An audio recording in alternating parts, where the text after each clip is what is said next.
أعوذ بالله السميع العليم من الشيطان الرجيم. بسم الله الرحمن الرحيم. الحمد لله رب العالمين الرحمن الرحيم مالك يوم الدين إياك نعبد وإياك نستعين اهدنا الصراط المستقيم صراط الذين أنعمت عليهم غير المغضوب عليهم ولا الضالين. اللهم صل على سيدنا محمد وعلى آله وصحبه أجمعين. My brothers, inshallah, in this few minutes I will share with you my experience as a Sufi researcher and how I become a Sufi researcher. This is not an academic lecture, and I will tell you why I chose to share with you my experience and not to give you like a lecture. So, inshallah, we will share some ideas about how I am here. Nothing is by chance, but it is the will of Allah subhanahu wa ta'ala. I was born from a Sufi family. My father was a well-known Sufi in his village or in his area. He was from a Tijani Sufi order. He was like a muqaddam, representative of Tijani Sufi order. And he passed away when I was 10 years old. But even in these early ages, I lived with him several experiences. One of these experiences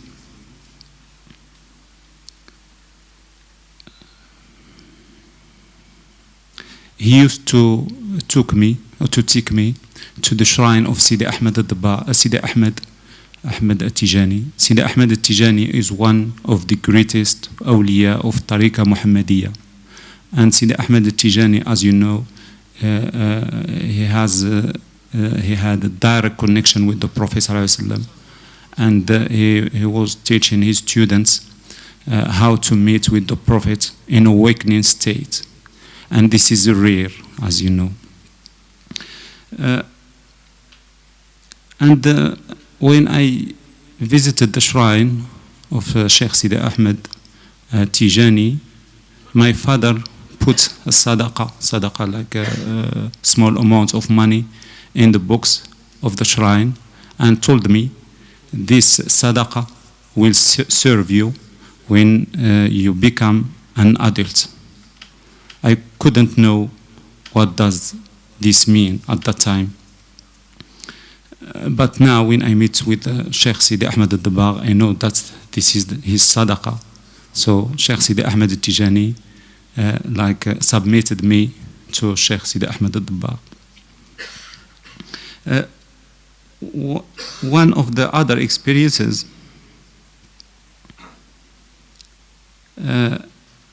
with my father, which affected my life, was the moment when he passed away. I was the only son who attended this moment. My other brothers was out the country. They working in Saudi. They worked in Saudi Arabia. So I'm the only son who attended this moment. The room was full by Tijani faqirs, by Tijani disciples who came to see him after the Isha prayer. When they came to the room, he passed away with the word La ilaha illallah Muhammadun Rasulullah, and his head shift on my chest.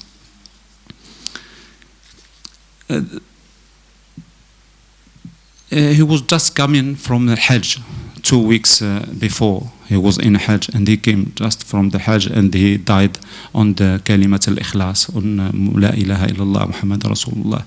The people started to say Allahu Akbar loudly in the room. And one of those who attended this moment was talking about his piety, his salah, and I could hear the word. He is a good Sufi. He's a real Sufi. This is the first time the word Sufi came to my ears. I didn't know what does Sufism mean, and this word echoed after he passed away. I remember this word Sufis till I become a student in high school, and then I became a member of a Hayden Jihadi Salafi movement, which convinced me that Sufism has nothing to do with Islam, and I was unable to be convinced by them, because the situation in which my father passed away on it always reminded me that there is something special in. So this is not the case of kafirs. This is not the case of mubtadi'in, of the one who not on the book and the sunnah of the Prophet sallallahu alaihi wasallam. So then I decided to leave this Salafi movements at all and started to read about Sufism. One of the first books which I read was Al-Ibriz of Sidi Abdul Aziz Al-Dabbagh. This is not by chance. This is something prepared by Allah subhanahu wa ta'ala. Then read tens of books or hundreds of books. All my time just reading. Then I try to look for Sufi order, one of the living mashayikh in Morocco, in order to follow them. And I found Sufi Tariqa in Morocco, which is Tariqa Bouchishia, huge, one of the hugest Sufi Tariqas in Morocco. I followed the Sheikh and I spent with him 15 years. But at that moment, I'm looking academically at Sufism, and till I get my PhD in Sufism. And now, alhamdulillah, I have more than 6 books, all of them about Sufism. And these books are main sources for studying Islamic Sufism in the West, especially Moroccan Sufism in the West. My Sufi experience is not as well as it is rich. When I become a member of Sufi Bouchishia Sufi order, I spent many years with the Shaykh, making dhikr hadra. Also through my studies, I visited many mashayikh all around the world. I visited the mashayikh in United States, in South Africa, in England here, in Morocco, in Sultanates of Oman, in Oman, Emirates, many places I visited and met with mashayikh and spent sometimes weeks with them, sometimes interviewed them for academic reason. And I wrote books about those tariqas. But what I need to mention here, that one of the latest mashayikh whom I meet was Sheikh Ahmed Al-Dabbagh. I met him just 3 years ago. This meeting changed totally all the experiences about Sufism, changed also my research of Sufism. I was thinking that I'm a PhD researcher and the author of many books, so I'm like authentic sources of Sufism. But I noticed after when I sit with them, I noticed that I'm just an illiterate person, illiterate student, ignorant one. I know nothing about Sufism. He showed me the real meaning of Sufism. What I learned from them, I couldn't find in any Sufi tariqa in the modern world. I mean, not in the old centuries.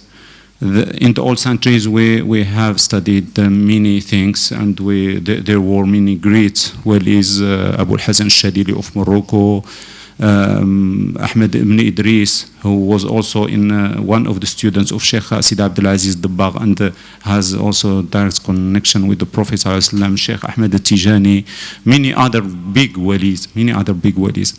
But now, in the countries which I visited, and there is mashayikh, some mashayikh has thousands of students, but nothing to do with the real Sufism.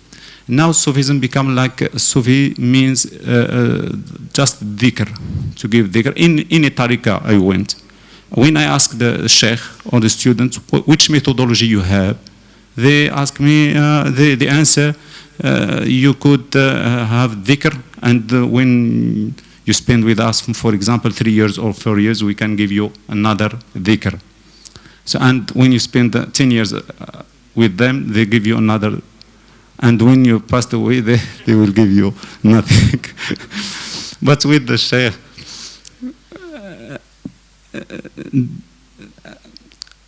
I discovered the real and the original meaning of Sufism. The original meaning of Sufism is tazkiyat al-nafs. The Imam al-Ghazali and Mullah Abdul Qadir Jilani and other scholars, when they define Sufism, sometimes they didn't mention even the word Sufism, because it is not included in the Quran or in the Sunnah. They don't mention even Sufism. They mention tazkiyah, which means the purification of the self, or al-ihsan, which means perfection. What is the difference? And this is the methodology of the Sheikh. The Sheikh teach us the methodology of purification of the self in order to reach al-ihsan, in order to reach the perfection. And this is the way. What is the difference between tazkiyah and ihsan? There is no difference. If we look at the students at the beginning, so he needs tazkiyah. If we need at the end of Sufi, so there is ihsan. So it is a way. It is tariqah. This tariqah, named tariqah means tariq, means path. This path is, I couldn't find anywhere. There is gatherings, shuyukh, there are some spiritual secrets. We cannot deny this. They have some spiritual power, some spiritual secrets, but they have not the path of education. With the Sheikh Ahmed Dabbagh, I become like a new student, and I started to understand the real what I was learned for what I learned from a long time. I started now to understand. I was thinking that I'm PhD, I'm a scholar, I'm a big scholar. But when I meet with them, I understand that nothing. According the knowledge, if it is not in practice, and not in any practice, in practice with the authentic and the real sheikh, this is they can give you results.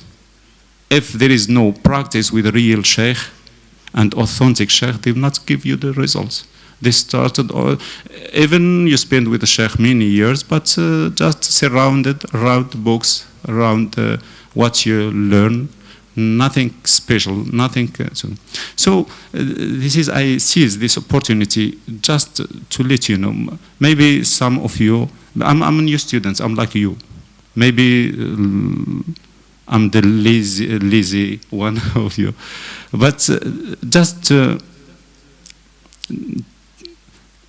maybe little bit knowledge which I have from visiting places and meeting with mashayikh and so many Sufi tariqas, just to mention to myself first and to you that we are now at the age of the revival of Sufism.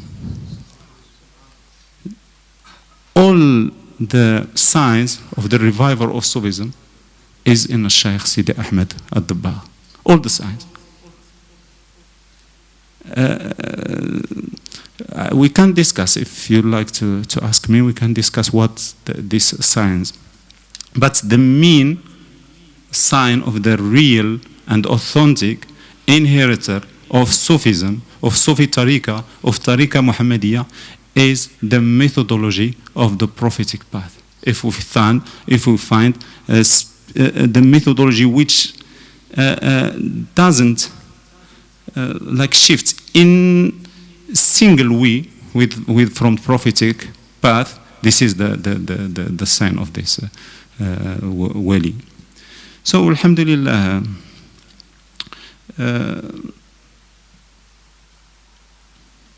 without, I can say that the courses of tazkiyah which you study here, you cannot find also in anywhere. Anywhere you couldn't find. I visited some centers. They study Sufism from the books of Imam Qushayri, but not like this. And even you meet with the mashayikh. The mashayikh, like there is two kinds of shuyukh, according to my knowledge, of course. There is in Arabic we say al-wasil and al-wasil al-muwassil. Al-wasil means the one who reach the purpose. This is one of the mashayikh. Al-wasil, one who reach the purpose. Al-wasil al-muwassil is the one who reach the purpose and make others reach also the purpose. Most of the mashayikh of this time, they reach the purpose. So if you ask students, what about your sheikh? He said, oh, my sheikh meets with the Prophet ﷺ, has many miracles. Well, but if you ask him, what about you? He answer nothing. He spent with them, maybe with the other mashayikh, maybe many years. And nothing, achieved nothing. With Sheikh Ahmed al-Dabba, he make the students reach the purpose easily and in a certain time without any difficulties. So I think this is all what I want to share with you. If you have any question, I can answer, inshallah.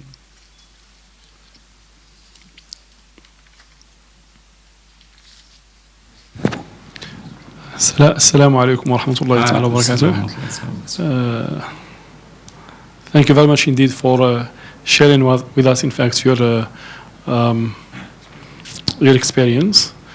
But in fact, being, as you said yourself, a PhD in Sufism and an author of many books, and you've been going around meeting with mashayikh and interviewing them and so on and so forth, you are in fact in a better position to compare as you did. So I wanted to say, in the beginning, I wanted to ask you about, now that you have in mind many mashayikh, some of them were your own mashayikh and others you just met and learned some certain little things. So what's special about this path? What's special about this teacher? In fact, you talked about this point, but the next point is what is Tariqa Muhammadiyah as a concept? Tariqa Muhammadiyah as a concept, and what is its relationship to the name of our blessed teacher? Thank you.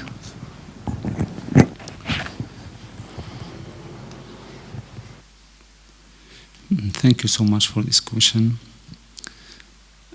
As I mentioned, this tariqa is quite different than many other tariqas because it is a living Sufi path. A living Sufi path means like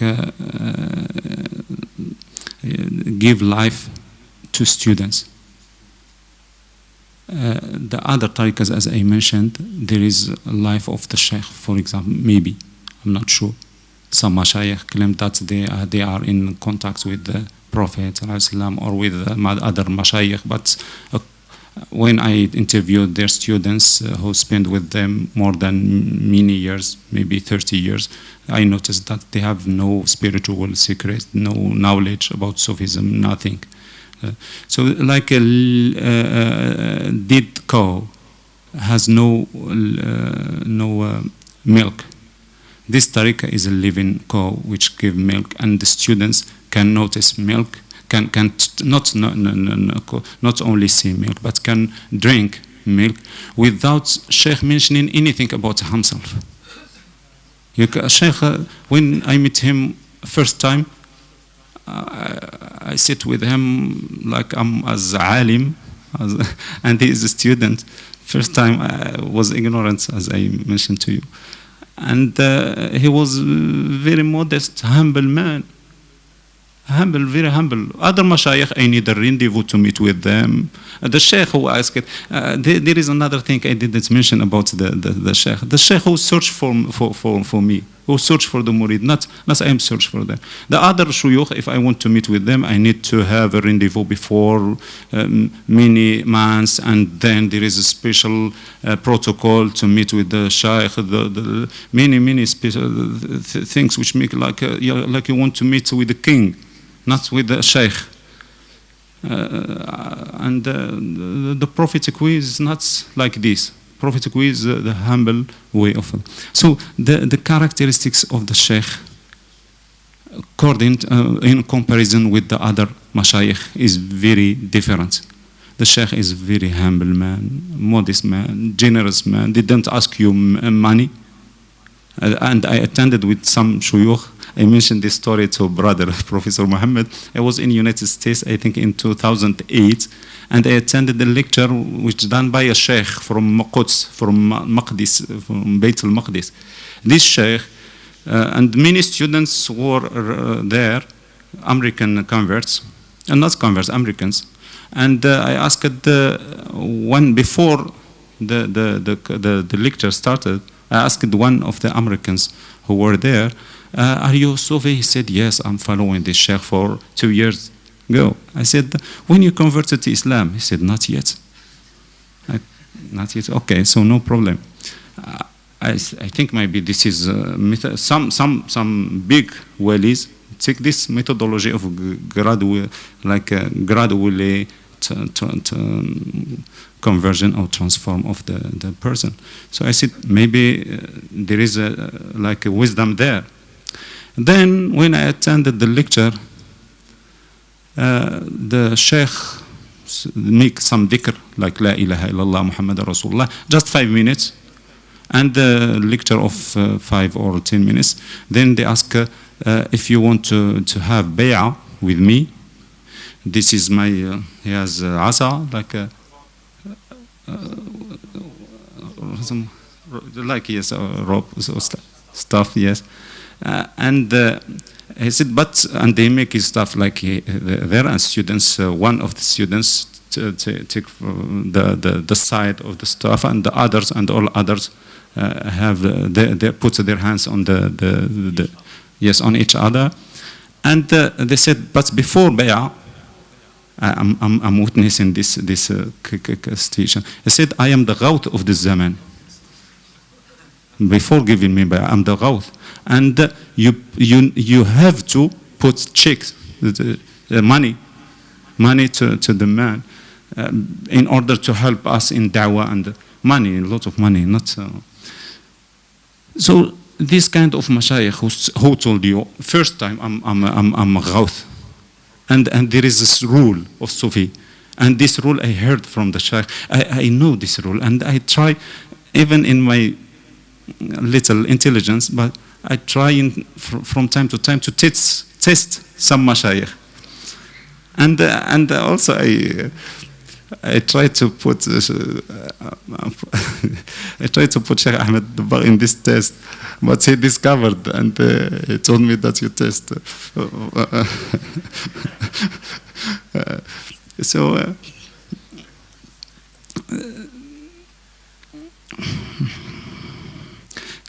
I mentioned what the points I was talking about.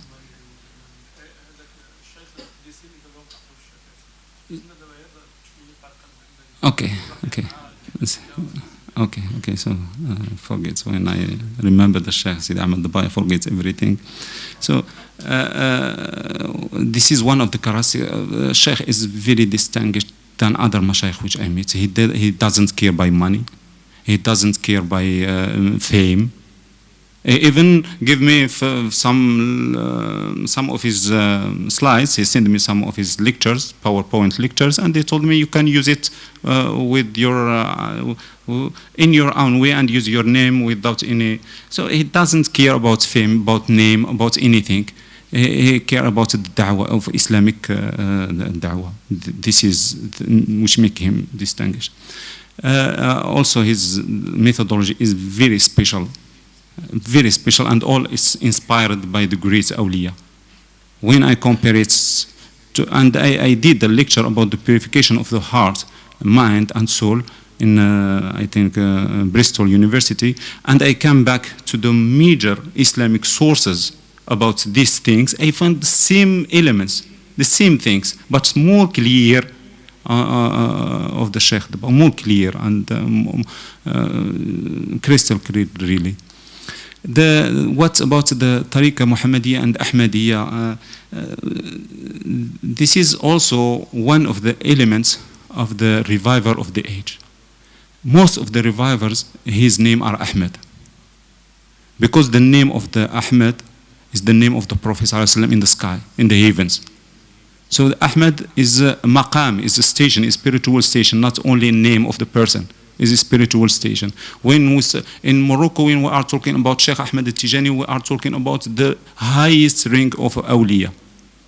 About Sheikh Ahmed ibn Idris, highest rank of awliya. Ahmad Zarruq, highest rank of awliya. Ahmed is also the highest rank, because Ahmed and Muhammad, Tariqa Ahmadiyya and Muhammadiyya, combined between the heaven, the secrets of the heavens and the secrets of the earth, because the Prophet ﷺ, his name is Ahmed in the heavens and his name is Muhammad in the earth. So this is Tariqa Ahmadiyya Muhammadiyya. And the Tariqa Ahmadiyya Muhammadiyya is only for those who take it directly from the Prophet ﷺ, and they have no favors from others upon them, except the mashayikh, the big walis or mashayikh. Yes, thank you.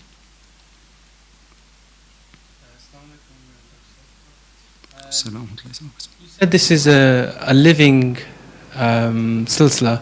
I said something earlier on, and somebody said to me, that's quite a claim to say that this is living and others are not living. And he said there are many other tariqas where they also do tazkiyah, and so in your experience, in that you've traveled, how rare is a living tariqs, and how rare is this tazkiyah that other people claim, and other mashayikhs claim, and what is the percentage of the qualified? I mean, we know you talked about the false sheikhs. How many as a percentage do you think there is real sheikhs who can teach this knowledge? His claim has some kind of reality, because when we are talking about real silsila or real Sufi tariqas, we can't find other living mashayikh. But I mentioned two levels. The sheikh who reached the purpose, this is wasil, he is wali of Allah. Maybe he is a qutb, but he has not the means to make students reach the purpose.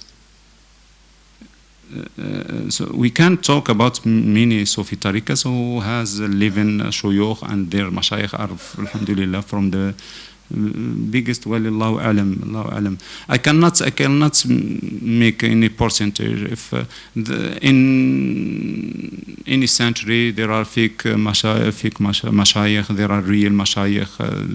This Allah subhanahu wa ta'ala who knows better and knows who is real and who is fake mashayikh. For tazkiyah, yes, this make this tariqa unique. I know another tariqa of Sheikh Nuh Hamim Killer. This is an American convert and has a tariqa which has similar, and I think something he gets from the Sheikh.